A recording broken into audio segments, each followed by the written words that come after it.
इसके पहले वाले वीडियो में हमने देखा था एक्टिव पैसिव के टेंस संबंधी परिवर्तन। अब हम देखेंगे इसमें इसके सब्जेक्ट संबंधी परिवर्तन। जो कर्ता होता है एक्टिव वॉइस में जो आता है उसको आप पैसिव वॉइस के अंदर किस चीज़ में बदलेंगे। यदि आपके एक्टिव वॉइस का सब्जेक्ट ही है तो उसे आप बाय हिम में बदलेंगे, शी है तो बाय हर में बदलेंगे, वी है तो बाय अस में बदलेंगे, आई है तो बाय मी में बदलेंगे, यू है तो बाय यू में बदलेंगे।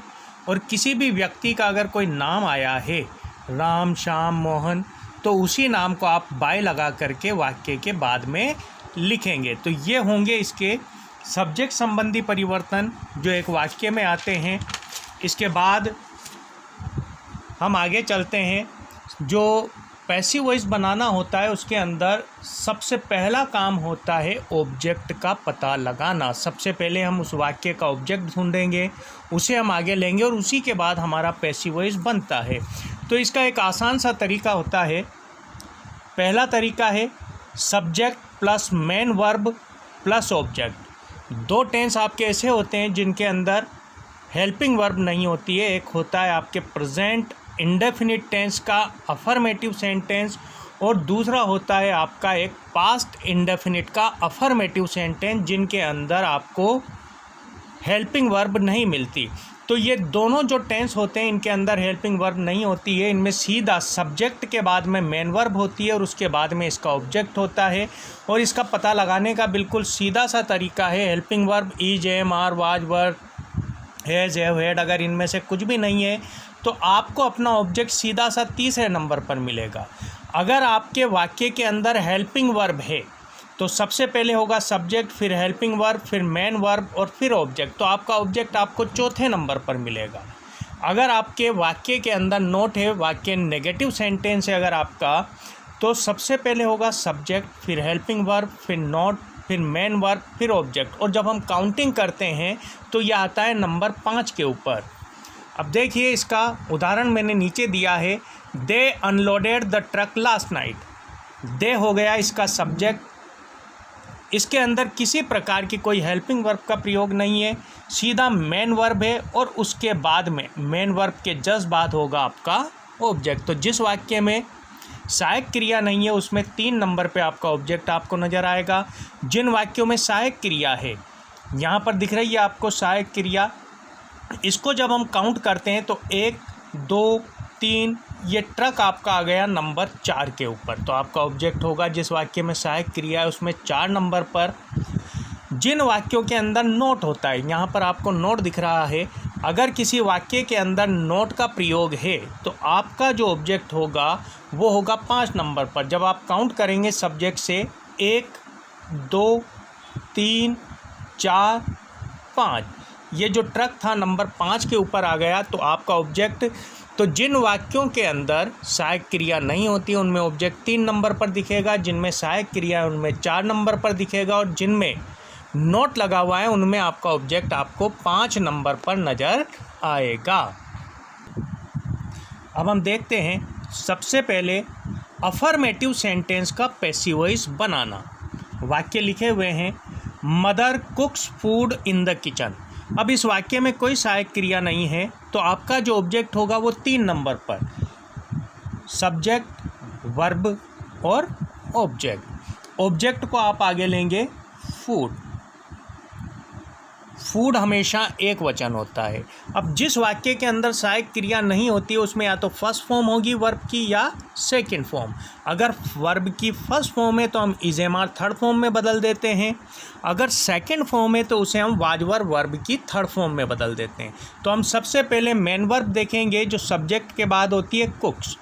यह है फर्स्ट फॉर्म। फर्स्ट फॉर्म को आप कन्वर्ट करेंगे इज, एम, आर वर्ब की थर्ड फॉर्म में। फूड सिंगुलर होता है, एक वचन होता है, इसलिए फूड के साथ हम लगाएंगे इज। और वर्ब की थर्ड फॉर्म, जिस ऑब्जेक्ट को हम आगे लेते हैं उसके पहले वर्ब है आपकी, इसकी आप वर्ब की थर्ड फॉर्म लिखेंगे। कुक की थर्ड फॉर्म क्या होगी? कुक्ड। कुक्ड क्या बच रहा है? In the kitchen. इसको उतार दें, इन द किचन बाई और मदर बाई लगा करके सब्जेक्ट को जब हम पीछे ले जाते हैं तो मदर वैसा का वैसा ही। दूसरा है सरिता हैज़ ओपन द डोर। अब इस वाक्य में आप देखिए, इसमें आपको सहायक क्रिया नज़र आ रही है, तो जो आपका ऑब्जेक्ट होगा वो आपके 4 नंबर पर मिलेगा, 1, 2, 3 और 4th नंबर पर है आपका the door. The door is the object of this sentence. The door को आप आगे लेंगे, द डोर। अब दूसरा काम होता है टेंस का परिवर्तन। हैज़ हैव है, इसके अंदर हैज़ नज़र आ रहा है तो हैज़ को हम बदलते हैं, हैज़ प्लस वर्ब की थर्ड फॉर्म आपकी कन्वर्ट होती है हैज़ हैव बीन वर्ब की थर्ड फॉर्म में। तो सबसे पहले देखेंगे, अगर जो ऑब्जेक्ट हमने आगे लिया है तो बहुवचन है तो हैव कर देंगे, अगर एक वचन है तो हैज़ का हैज़। डोर एक वचन है, सिंगुलर है तो हैज़ का हैज़, और इसमें हम लगाते हैं बीन, और वही वर्ब की थर्ड फॉर्म का प्रयोग हम इसके अंदर करेंगे। ओपन बाय नेम जैसा होता है वैसा का वैसा ही पीछे उतर जाता है, बाय सरिता। नेक्स्ट सेंटेंस देखिए, they unloaded the truck last night.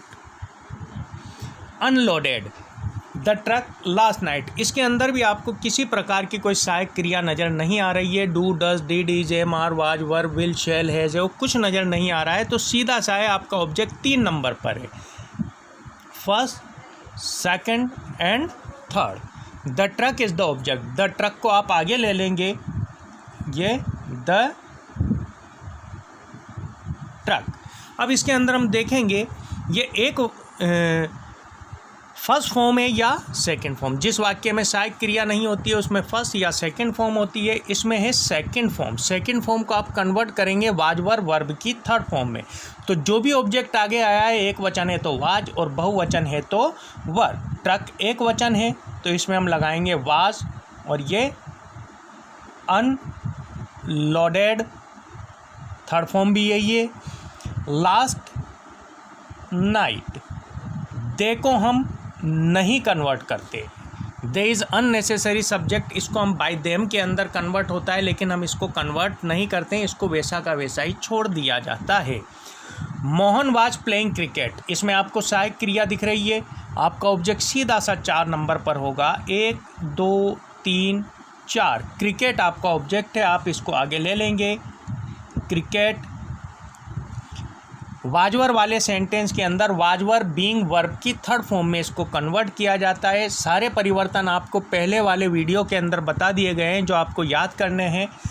Cricket एक वचन है तो ये वाज, और इसमें हम लगाते हैं बीइंग। प्ले की थर्ड फॉर्म लगाएंगे, प्लेड, बाय लगाएंगे, सब्जेक्ट को उतारेंगे मोहन, और जो पीछे बचा हुआ है उसको हम पीछे लिख देंगे यस्टरडे। तो आज तक के लिए इतना वीडियो काफ़ी है, इसके आगे हम नेक्स्ट वीडियो में देखेंगे।